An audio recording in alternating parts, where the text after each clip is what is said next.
Hey everybody, and welcome to the first of two videos on the SRT 101. This is an interchangeable lens SLR. What that means is that the lens here can be removed and a different lens for a different effect can be put on in the same roll of film. The light meter is what's called a dual field, upper and lower, contrast light compensation meter, and it works as a combined spot and center weighted meter and is akin to modern matrix systems. And I don't know exactly the technical manner in which it works, but basically it meters differently from what's on the top of the image and what's on the bottom of the image, because what's in the top typically when people take photos is the sky. So it meters differently to take into account that part of the image may be of higher contrast, or brighter, meaning brighter or darker than the rest of the image. It has shutter speeds of 1 second to 1/1000th. It has shutter speeds of 1 second to 1/1000th with a B setting as well. The B setting means that as long as you hold the shutter button down, the shutter will stay open.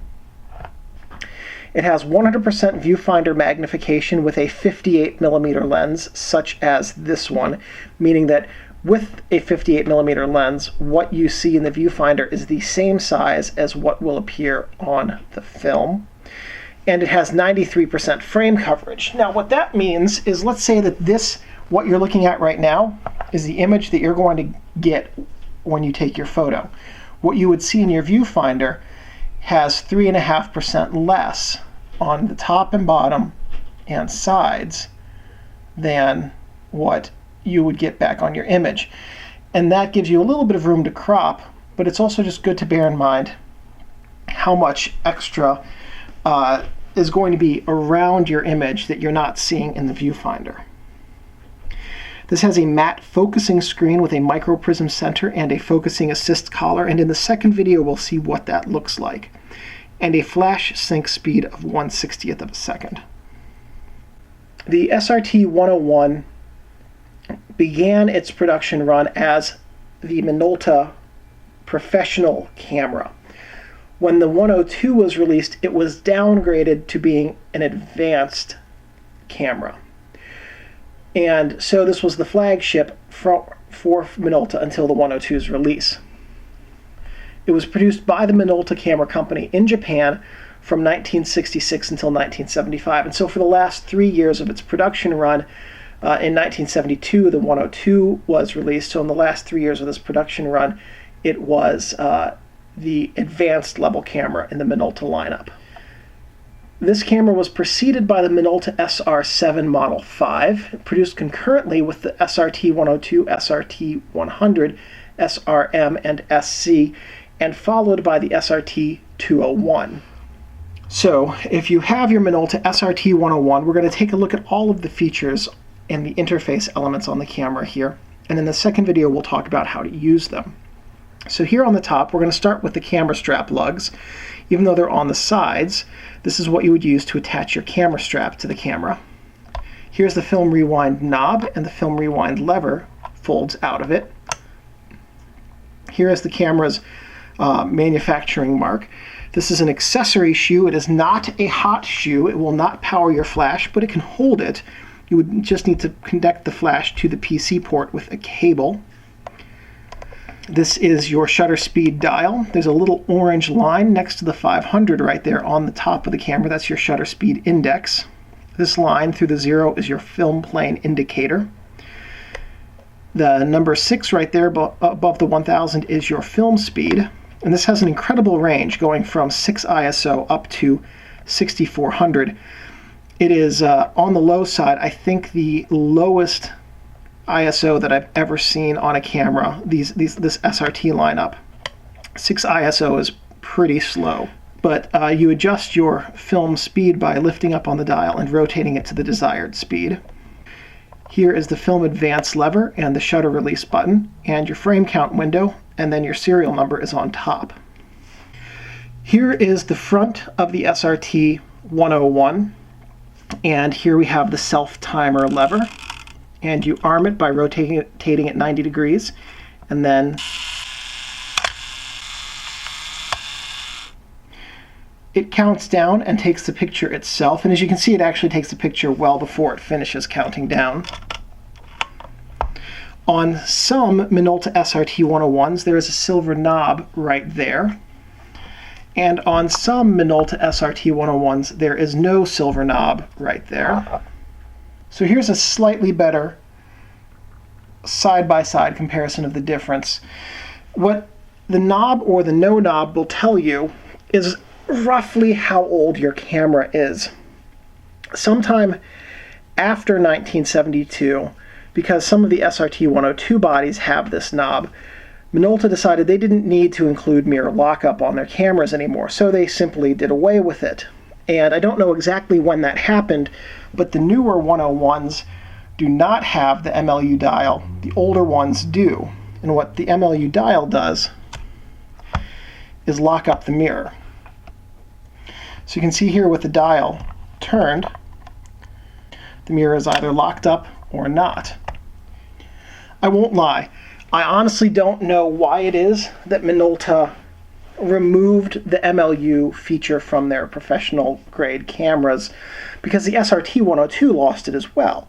And MLU is a feature that I think should be mandatory on a professional grade camera, because it locks the mirror up so that you can take all the vibration out of the camera and take your picture. It's especially good for long exposure photography like star trails or astrophotography. It's especially good for macro photography. It's especially good for portrait photography if you don't want to get shutter shake in there. It's especially good for timed photography, such as when horse or car races end and you're right there at the finish line and you want to take the picture right when the animal crosses or the car crosses the line. Basically, MLU is an extremely useful function, and if you use it with the self-timer, then what happens is the mirror is locked up, and the self-timer, when it activates the shutter and flips up the mirror, won't introduce the camera shake that comes along with the mirror being flipped up. So it has always mystified me why Minolta did away with the MLU lever. Here is your depth of field preview lever, and the way this works is you push it down and you're at depth of field preview, and you will continue to see a depth of field preview until you push it again. Here on the side we have two flash PC ports. The one on top is an FP port and the one on the bottom is an X port. FP is for old bulbs and X is for xenon or modern electric flashes. So any flash you would pick up today and use is an X flash and will plug into there. The FP port you won't likely ever use, as the bulbs are basically non-existent anymore.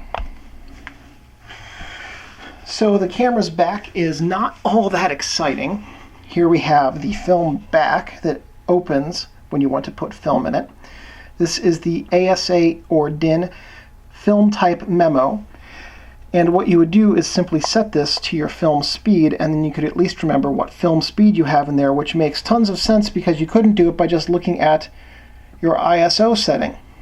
Where this is useful is if you want to convert a DIN film speed to your ASA, or if you want to push or pull your film by shooting it at a different speed than it's rated for, but still remember what film you have in there. This is the viewfinder, and it has some accessory grooves. You can see right there the accessory grooves that allow you to put different accessories on the viewfinder. Viewfinder accessories include things like magnifying eyepieces, right angle finders, and so forth. One other thing on the camera's back, you can see I have some white tape here. That's because so I bought this from a guy on eBay who was selling his late father's camera, and it had his late father's still has his late father's social security number on it. There was a time when you could trust people that if they bought something with your social security number, or if the police found something with your social security number on it, that you would get it back. Well, today, in an age of identity theft that could not have been imagined 40 years ago when these cameras were released, it's an awful idea to use your social security number as identification on your belongings. So don't do it. And whenever I get one that has a social, obviously I have to cover it up for the video. Here is the camera's bottom. Here we have the on-off battery check switch. This is the tripod bushing, made in Japan stamp. This is the battery chamber right here, and the film release button. And in the second video, I'll show you how to change batteries in this camera. To open up the back of the camera, simply lift up the film rewind knob, and the back will spring open. And now we are inside the camera. So let's take a look at everything that is inside of this camera. Here is the film cassette chamber, and this is where you would load your film. These are the film guide rails. These 4 dots on the top and bottom help keep the film from moving up and down as it travels so that it stays in proper alignment. These 2 silver rails work in conjunction with the film pressure plate, which we'll see in just a second. And when the film back closes, the pressure plate sandwiches the film between these rails and the pressure plate to keep it flat right where the lens is going to focus the light. This is the cloth shutter curtain. It's not something you want to touch, and it's not something you want to stick your finger in and then have it close on your finger. That's a great way to ruin your camera. Here is the film tension sprocket, and this keeps the film from being pulled backwards because in the cassette, the film develops a memory from being coiled, and it works kind of like a spring, and it wants to pull the film back into it. This prevents that from happening. But when you advance the film, this also rotates, helping to make sure that the film proceeds smoothly and evenly through the camera.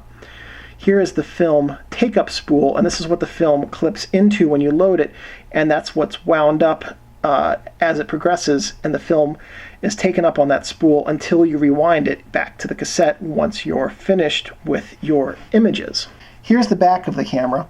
This is the film pressure plate. This is the part that touches the back of the film on the inside here to keep it flat, and this is a cassette tension spring that keeps the cassette aligned properly so that the film will feed off of it smoothly.